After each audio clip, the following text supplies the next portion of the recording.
My name is Rick Liu, and I'm a land use and real estate consultant.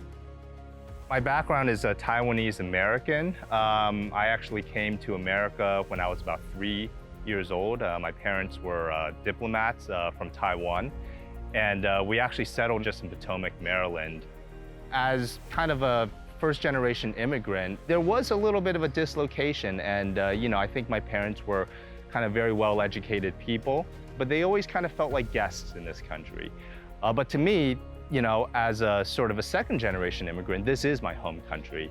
And in some ways, I actually want to be even more involved civically and in sort of making my mark out here and sort of shaping this county even more than I would have if my parents were not immigrants.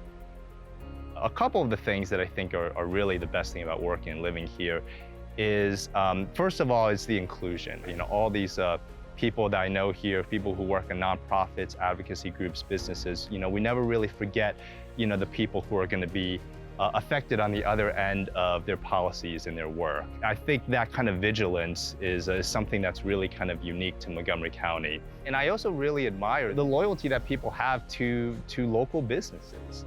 Our business is called DiDi MeiMei Dumplings. DiDi MeiMei is Chinese for younger brother, younger sister.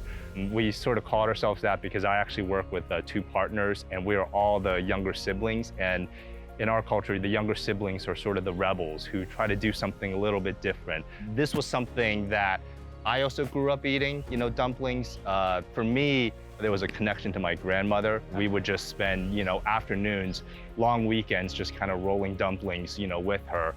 It's really hard to say that there is some sort of a monolithic kind of demographic that is, AAPI. The experiences and the perspectives we bring are almost just as different as there are people.